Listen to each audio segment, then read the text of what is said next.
जय श्री कृष्ण, जय श्री राम। श्रीमद् भागवत के पंचम स्कंद में आपका स्वागत है। पिछली वीडियो में हमने जाना था कि भरत जी, जो जड़ भरत हैं, उन्होंने राजा राहुल को अध्यात्म योग का उपदेश दिया था। अब राजा राहुल जो हैं वो उनसे पूछते हैं कि आप मुझे यह जो अध्यात्म योग है इसका आप मुझे सरल भाषा में समझाइए कि ये है क्या। तब राजा राहुल से जड़ भरत जी कहते हैं कि ये जो शरीर है ना, ये एक आवरण है, और जैसे कि हमारा जो शरीर है, हमारे कंधे हैं, गर्दन है, हमारा मुख है, हमारे हाथ पैर है, ये जो शरीर है ये तो सब पृथ्वी की तरह मिट्टी से बना हुआ है। जैसे पृथ्वी अपना भार ढोती है, वैसे ही हमारा जो शरीर है ये हमारा भार ढोता है। तब वो उनको ये भी समझाते हैं कि आप राजा हैं, अब आपका कर्तव्य है कि आप लोगों की रक्षा करें। लेकिन आपने क्या किया?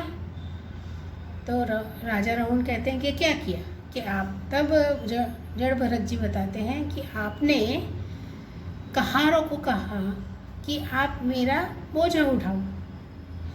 अगर आप इन कहारों को ना लाते, इन कहारों के ऊपर आपने तो दुष्टता की है, अपने शरीर का भार आपने इनसे उठवाया है, पालकी इनसे उठवाई है, तो आप किस प्रकार के राजा हुए? आपने तो इनका रक्षण नहीं किया है।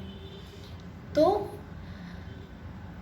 राजा का कर्तव्य है कि प्रजा की रक्षा करना, ना कि उन्हें कष्ट देना। तो ये जो शरीर है हमारा, ये शरीर का भार हम खुद ढोते हैं, और इसका जो फिर कर्म फल मिलता है वो हमें भुगतना पड़ता है। तो आप अपने इस शरीर का, क्योंकि आप राजा हैं तो आपका ये राजा वाला शरीर है, अंतर आत्मा से तो आप अलग ही हो। तो आप अपनी आत्मा को पहचानो और अपने इस शरीर का जो भार है वो खुद ढोइए, किसी और से ना करवाइए। और वे कहते हैं कि चाहे जितने भी आप अच्छे काम कर लो, दान दे लो, या आप भजन कर लो, हवन कर लो, यज्ञ कर लो, या कुछ भी कर लो, जब तक आप महापुरुषों के सत्संग में नहीं बैठोगे तब तक आपको अध्यात्म की शिक्षा नहीं मिलेगी और आपका उद्धार नहीं होगा। सत्संगी पुरुष के साथ में बैठ करके आपको भगवान की ओर बढ़ने का रास्ता दिखेगा और आपके अंदर भक्ति प्रकट होगी। और इस तरह से वे उन्हें भगवान श्री हरिचरणों की सेवा करने के लिए उन्हें उपदेश देते हैं कि जब तक आप साधु संतों के संग में बैठ कर के सत्संग नहीं सुनेंगे तब तक आपके अंदर भक्ति जागृत नहीं होगी। तो आपको पता नहीं चलेगा कि आप एक राजा हो तो राजा के कर्तव्य किस प्रकार के हैं। जिस तरह से आपने अभी गलती करी कि आपने अपनी ही प्रजा को दुख दिया, तो उस तरह से आप आगे फिर से आप गलती नहीं करोगे। फिर आगे जड़ भरत जी राजा राहुल को बताते हैं कि हमारा जो जीव है वो इस संसार नाम के जंगल में घूम रहा है, और हमारे साथ में कुल मिलाकर के 6 डाकू हैं जो इस जंगल में हैं। 6 डाकू कौन से? 5 इंद्रियां और 1 मन। तो ये जो 6 डाकू हैं ये हमको हमेशा से घेरे रहते हैं और हम इनके डर से अपना कर्म करते हैं।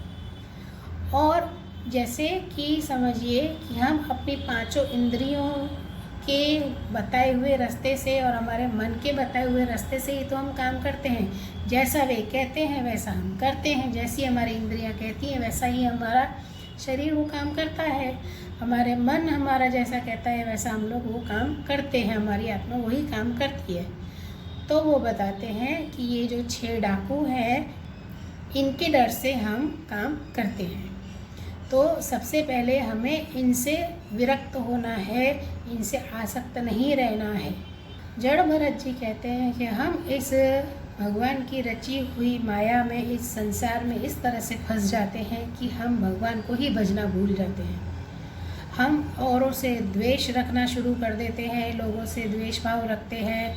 किसी के पास कुछ अच्छा देखा तो उससे हम द्वेष करने लगते हैं, हमारे मन के अंदर पीड़ा होने लगती है और यही हमारे फिर कर्मों का कारण बनती है। उसकी वजह से हम थोड़े रुष्ट रहने लगते हैं और लोगों से हम झगड़ा करने लगते हैं, दूसरों की संपत्ति पर नज़र करने लगते हैं और दूसरों की संपत्ति पर, अन्न पर, धान पर नज़र रखते हैं और उससे ईर्ष्या करने की वजह से फिर हमारे ऐसे कर्म हो जाते हैं कि हम और दुख में रहने लग जाते हैं।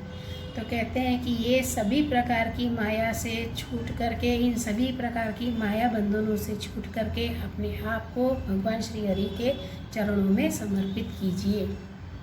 वे कहते हैं कि किसी से भी द्वेष भाव नहीं रखना है, सबसे प्रेम से मिलजुल कर रहना है।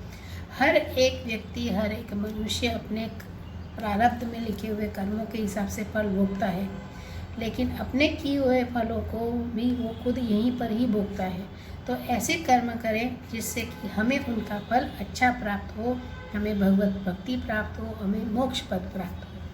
वे आगे ये भी बताते हैं कि गृहस्थ आश्रम जो है इसमें कर्म विधि का विधान दिया गया है और हमें यह विधान पूरी तरह से अच्छी तरह से परिपूर्ण करना है।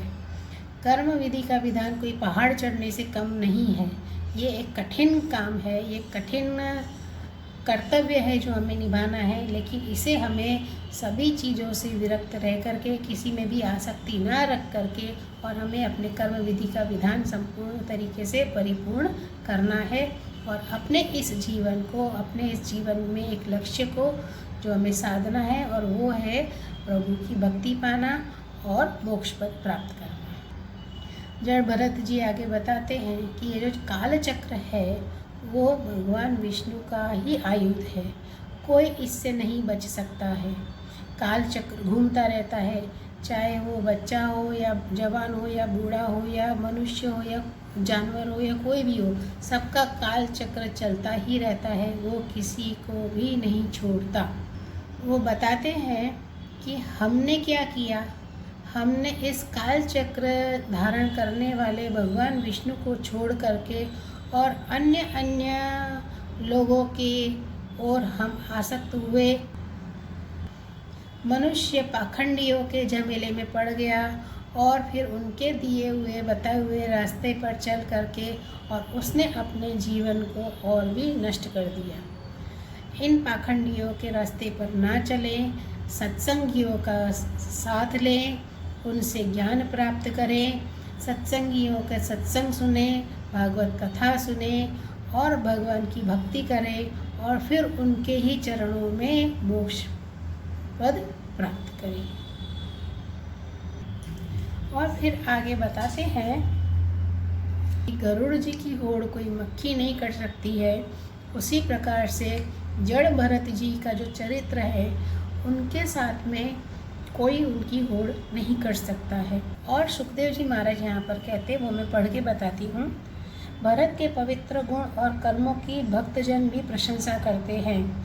उनका यह चरित्र बड़ा कल्याणकारी, आयु और धन की वृद्धि करने वाला, लोक में सुयश बढ़ाने वाला और अंत में स्वर्ग तथा मोक्ष की प्राप्ति कराने वाला है।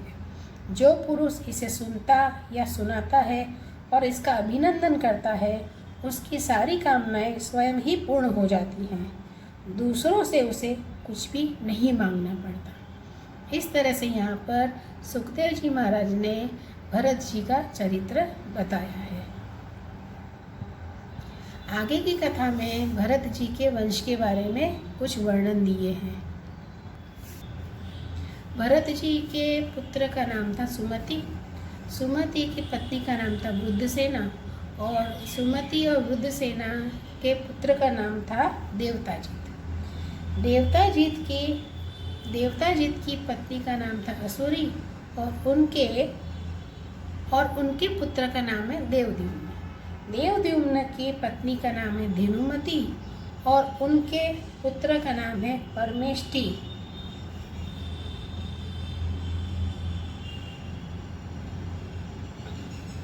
दूसरी पत्नी का नाम है सुवर्चला और उनसे जो पुत्र उत्पन्न हुआ उसका नाम है प्रतीह। प्रतीह की पत्नी से उसे पुत्र हुए जिनका नाम है प्रतिहर्ता, प्रस्तोता और उद्गाता। ये 3 उनके पुत्र हुए। फिर बाद में